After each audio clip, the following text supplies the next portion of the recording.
जय माता दी। मैं संगीता ठाकुर स्वागत करती हूँ आपका अपने चैनल पे। आज हम आपके साथ जिस वीडियो को लेके आए हैं वो है भगवान शिव के पशुपतिनाथ मंदिर के बारे में। ये पशुपतिनाथ जी का मंदिर नेपाल के काठमांडू में है। आज हम इसी के बारे में आपसे शेयर करेंगे कुछ जानकारी और पशुपतिनाथ जी की कथा जो आपने शायद ही कभी सुनी होगी यूट्यूब पे या कहीं और पर।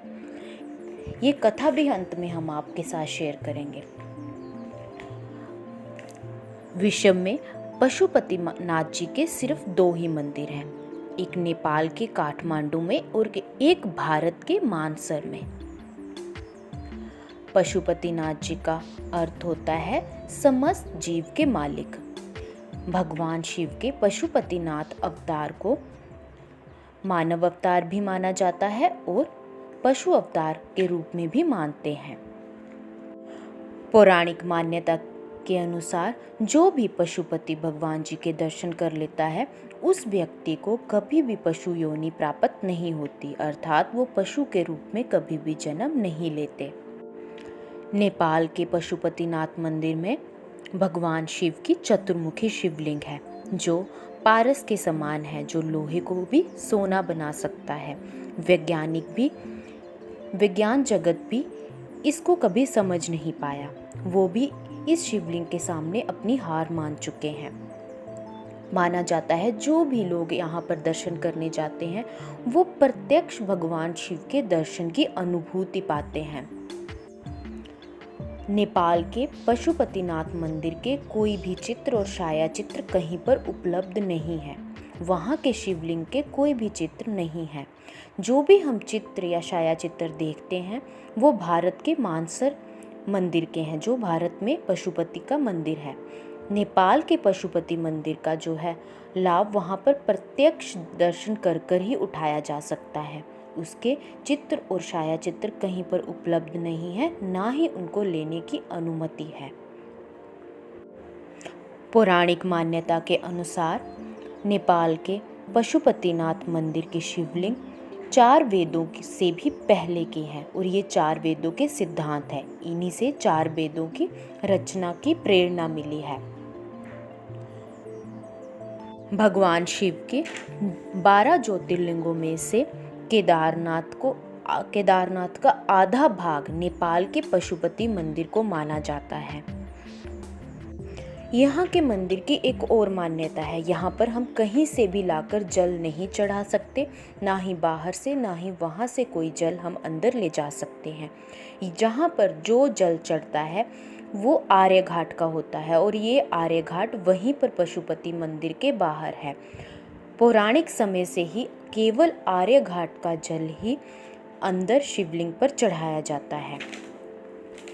शिवलिंग चतुर्मुखी शिवलिंग के पास जाने के लिए 4 दरवाजे हैं। ये दरवाजे चांदी के हैं और पश्चिम दरवाजे के सामने एक बहुत बड़ी नंदी की प्रतिमा है जो पीतल की है। और माना जाता है कि जब भी पशुपतिनाथ मंदिर में जाएं तो पहले नंदी जी के दर्शन नहीं करने चाहिए, नहीं तो अवश्य ही हमें पशु योनि मिलेगी ही मिलेगी। सर्वप्रथम हमें चतुर्मुखी शिवलिंग के दर्शन करने हैं, उसके बाद ही हम नंदी जी के दर्शन कर सकते हैं। अब हम आपको सुनाते हैं पशुपतिनाथ जी की पौराणिक कहानी, जो इनकी कथा है।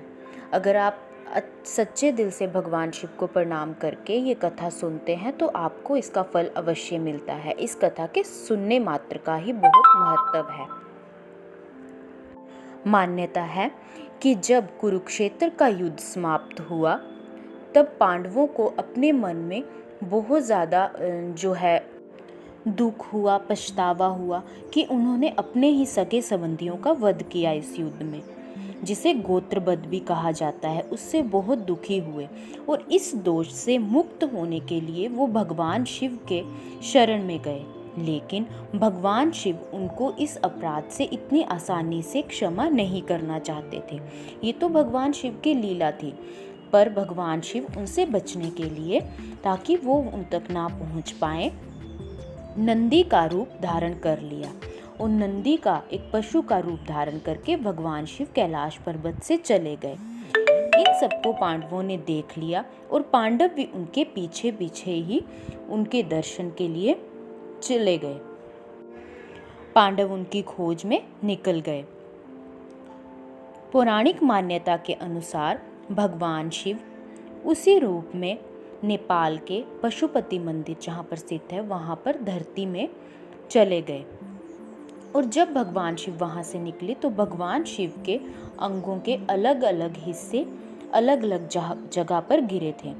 जहाँ पर नेपाल में पशुपति मंदिर है वहाँ पर भगवान शिव का मस्तक गिरा था और वहीं पर चतुर्मुखी शिवलिंग का अवतार हुआ था और वो धरती से निकले थे।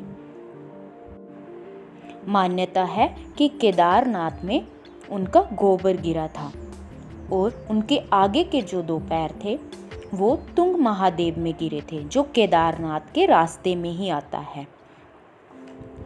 बैल की नाभि का हिस्सा हिमालय के भारतीय इलाके में गिरा था। वहाँ पर भी शिव भगवान का बहुत बड़ा मंदिर है जिसे मध्य महेश्वर कहा जाता है। बैल के सिंग जहाँ पर गिरे थे उसे कल्पनाथ कहा जाता है।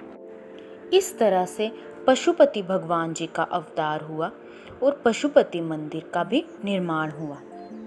तो ये थी हमारे पशुपति भगवान जी की कथा। बोलो भोलेनाथ भगवान जी की जय। पशुपति भगवान जी के व्रत भी होते हैं जिसकी बहुत मान्यता होती है, जो असंभव को संभव कर सकते हैं। उसके बारे में भी अगर आपको जानकारी चाहिए हो तो उसकी कथा और उसकी विधि भी हम आपके साथ शेयर कर सकते हैं नेक्स्ट वीडियो में। अगर कोई भी आपका प्रश्न हो तो आप कमेंट में लिख सकते हैं। चैनल पे पहली बार आए हैं तो सब्सक्राइब ज़रूर कर दीजिएगा ताकि आप इसी तरह की नई वीडियो के साथ हमारे साथ जुड़े रहें। और वीडियो को लाइक और शेयर करना ना भूलिएगा ताकि और लोगों तक भी ये जानकारी पहुँचे।